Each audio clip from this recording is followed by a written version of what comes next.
talk about Canada, the very first thought which comes is a multicultural issue. And multiculturalism has multi-dimensions. When especially we have our foreign policy, there are multi-layers of that. Actually, my point is here is that when you adopt a system, when you adopt a country, you automatically get some responsibilities, and that responsibilities goes with the land, because the land you're in has its own policies and should have its own policies because it's an independent state of the world. So that all is included in those identity issues. We should be very clear. Now coming back to you, Tahir, when we talk about multiculturalism, it is to understand that there are different background of the people. So how come we can go with citizens and nationals and all that discussions which are intellectually having a lot of trouble in Canadian society right now? In my humble opinion, particularly we Canadians are quite confused in terms of understanding connotation of multiculturalism. In my opinion, multiculturalism is not a one-way traffic. It's all-way traffic. It's not about that mainstream Canadians accept us, we are the new Canadians. It's about us as well to embrace mainstream values as well. For instance, these days there's a very hot debate generated by MP Maxime when he tweeted a couple of days ago that in liberal extreme multiculturalism. So when he says extreme multiculturalism, personally I agree with him, because the kind of multiculturalism we are celebrating here is extreme multiculturalism, which is about to shun others' cultures and to celebrate one's own culture. So that's how I view it, and I would particularly like to ask Sohail, because Sohail always talks about on this very sensitive issue. Well, multiculturalism is a natural phenomena. When people migrate to other countries from different cultures, they mingle and mix and they form a homogeneous society. That's natural. But when the state interferes and makes it a state-run program of multiculturalism, it is a disaster. As we've seen in Germany, as we've seen in England, both politicians from England and Germany have now accepted that state-sponsored multiculturalism has failed. It's failed in every country, and it will fail in Canada as well, because people ghettoize themselves, and then it becomes a situation like Lebanon, where everybody has their own militant views, and it comes out in an ugly fashion. So let multiculturalism grow. I have neighbors from nearly every part of the world. I get along with them, I meet them, I celebrate their occasions of happiness, I share sadness with them. That's what multiculturalism.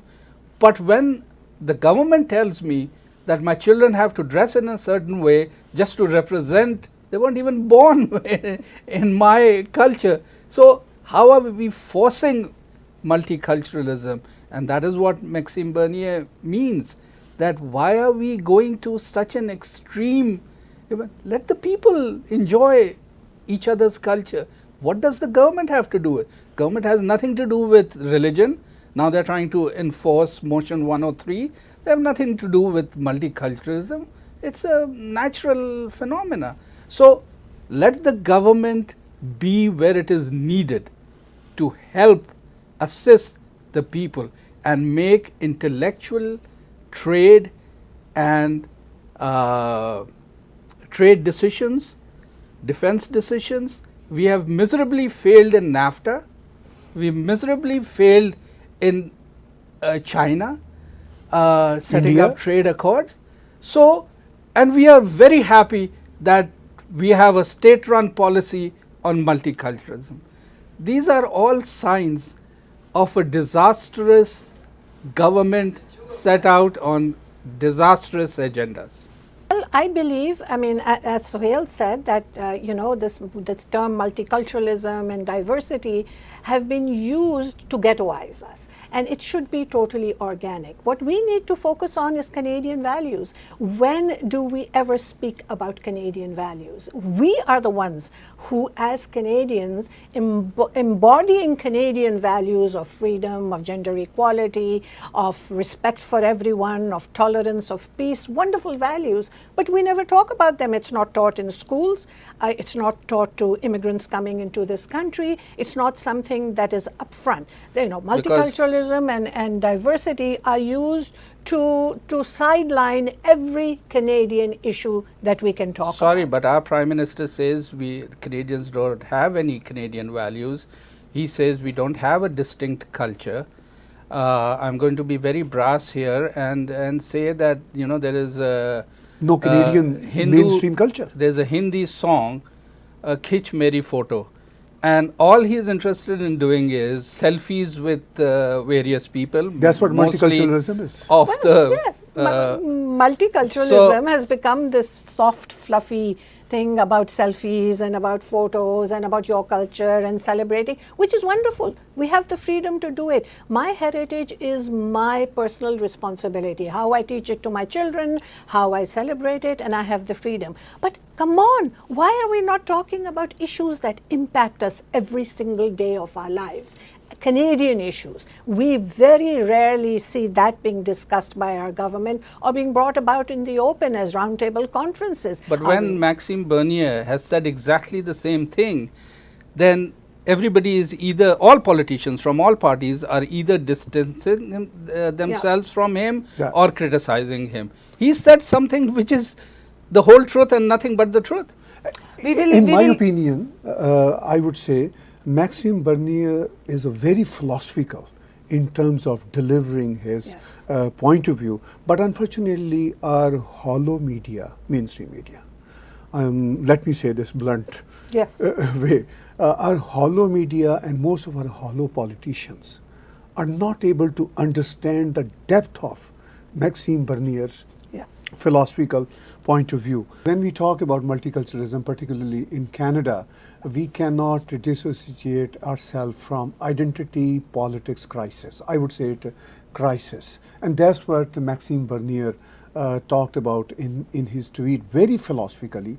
The issue is our media, mainstream media, our mainstream politicians do not want to talk, do not want to discuss these sensitive issues sensibly. In terms of identity politics, what we are observing here, for instance, when Maxime Bernier said that we are playing identity politics cards, Salma Ataullah Jan, the Senator Conservative Party, jumped into the discussion and tweeted and attacked Maxime Bernier that, I'm so shocked to hear your views, Maxime Bernier. You were supposed to congratulate me Pakistan's Independence Day. And then she said, Pakistani Canadian parliamentarian. I started pondering that is the actual sensitive thing Maxime is talking about, that you are hyphenated Canadian. You, as Senator of Canada's Parliament, you are calling yourself first Pakistani and then Canadian.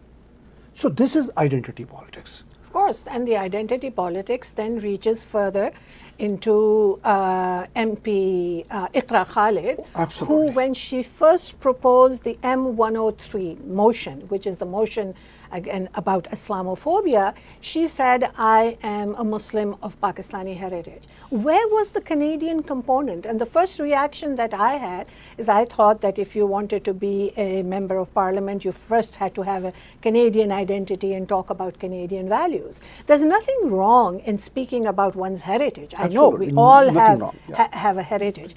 But in order to be part of the Canadian government, for example, if I ever had an opportunity, I would run as a Canadian, as a pure Canadian. I do not ever want to be distinguished as a woman of color or a woman of some other descent. I am a Canadian. I care about Canadian values and I want to speak about it. We should take Maxime Bernier's tweet and retweet it all over the world to every Canadian so that they understand the identity politics that is being played around in our government, because it takes away our sense of Canadian values as well. If our wonderful, selfie-loving Prime Minister doesn't think that we have Canadian values, let's talk about it. Let's remind him what Canadian values are and what brought us to this country. What is completely unacceptable, that Canadian members of parliament of Pakistani origin have not condemned Pakistan for siding with Saudi Arabia. And my point is that under no circumstances should dual nationality be allowed for office bearers, government office bearers, and especially members of parliament, because their loyalties then are in a total disarray. They are loyal to Pakistan and they are not loyal to Canada, or they may be loyal to some other country where they come from, but their loyalties shift. So this identity politics that you talk about is unfortunately going to be the unnerving or undoing of Canada. It's very sad, but we've got to take a more positive and patriotic view of where we are and who we are. When Pakistan sidelined with Saudi Arabia in this very sensitive issue, Canadian parliamentarians of Pakistani origin did not denounce Pakistan, did not denounce Saudi Arabia either. They only say, oh, we stand by Canada. In my humble opinion, and I would like to have your input, Rahil, in my humble opinion, it's not enough to say that we stand by Canada. I agree with you 100%. It's not enough to say we stand for Canada. We have to show through our words and our actions, and especially those who are in leadership position. You know, this brings us back to this whole issue of immigration. When immigrants come to Canada, and I am an immigrant as well, and my children have grown up here, but it is with a sense of loyalty to this country, because this is now our home. I don't believe in hyphenated identities. You know, we are Canadian because we chose to come here. So we have a loyalty to what is happening in Canada, and we need to express it very openly. I have a lot of difficulty and concerns about those in leadership, our members of parliament, who straddle these loyalties and cannot bring themselves to condemn what is happening in their native lands. I mean, there's nothing to be ashamed about. If there are problems, I mean, we criticize issues in Canada. So why can't they criticize what is happening in their countries of birth? And it's something that they should do very openly if there are violations of human rights, because human rights trumps everything else, in my opinion. So we should have a very strong sense of identity, a very strong sense of loyalty to this country that we call home, to this wonderful country that has given us everything, and most importantly, that has given us the freedoms that we cherish. This Liberal government is a kindergarten as far as international politics is concerned. They are very naive and they are very immature in the way they behave. I don't blame the senator or the member of parliament for what they said or what they do. And I'll tell you why. Because I'm a Pakistani, so I can speak freely about the mentality of the Pakistani immigrant. Who they represent is a part-time Canadian and a part-time Pakistani. They haven't given up their association with Pakistan. They are either working in Dubai or have businesses in Pakistan, and they don't want to give that up. And they come here as a part-time, summer loving, enjoying, and the family is here and the children are going to school. So they have the money to send to Canada, and these are the people these politicians represent. They have no clue about what Canada is all about. They haven't been, leave alone the rest of Toronto or Ontario, they haven't been outside Mississauga. So that is the thinking they are coming from. And these politicians represent these Pakistanis who are growing in numbers. So what is their fault? The politicians themselves have no clue. Have they been to Yellowknife? Have they been to Thunder Bay? Have they been to remote parts of Ontario? Do they know the beauty of this country? Well, I'm sorry, then they should educate themselves. If a person like MP Iqra Khalid can give an award to Amin al-Maud, who was the public relations chief of Palestine House, known for his anti-Semitism and his anti-Semitic rants, and then she rescinded that award to say that I did not know. Well, see, this proves that they don't know. These politicians don't know anything except where the halal meat they can purchase and which restaurant makes the best biryani.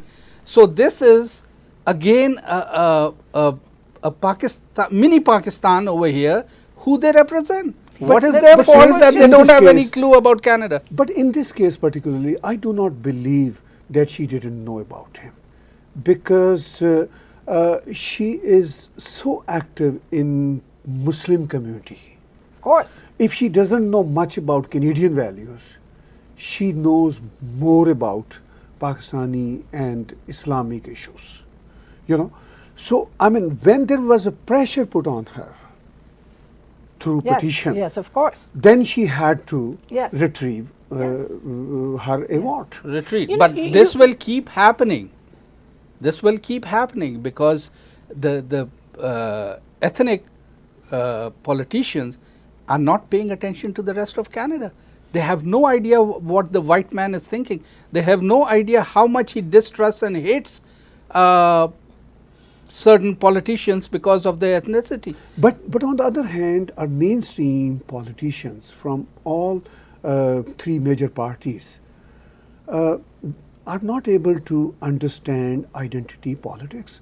If a person like Maxime Bernier talks about it, everyone wants to, all major politicians want to distance. Tahir, you spoke about religion. Right. You see, this is the whole point. Religion has to be taken out of politics. I thought that we were coming to a country where there is separation of church and state, there is separation of mosque and state, and that is one of the values of Muslims facing tomorrow, is to work, your religion should be your private affair. But these politicians, these people who have been elected, who come from a certain faith, keep on throwing the religion into the mix. They constantly keep on bringing it into the mix. Keep your religion at home and then care for public and Canadian values and Canadians of all ilks, faith and no faith. They have to realize that actually with these type of things, we are actually ghettoizing. We are giving the power into the hands of certain people who want to play it against the will of so many people who are innocent and who deserve to live a better life. Yes, Suhail, what would you like to comment? What I was trying to say is that these kind of politicians, I won't even call them politicians, these are the person who is a gangster in his neighborhood. These kind of people become politicians because they promise a certain vote bank that they snatch out of mosques or other unscrupulous religious organizations. That is why the mainstream politicians avoid them. They think, okay, he's bought 400 votes. If you ask me, I'll bring 4 votes. But these guys bring 400 votes and they blackmail the mainstream community into saying, if you go against our will, well, you'll just lose so much of the vote bank. So whether it's the Khalistani movement, whether it's the Pakistani politicians, whether it's the Sri Lankan Tamil community, we have all been blackmailed by the ethnic vote bank for our own unscrupulous reasons. If Canada is in trouble, we are all in trouble. We don't have to only enjoy the prosperity, we have to see all the difficulties with that. With these words, thank you very much for watching TAG TV News and Views Bulletin today.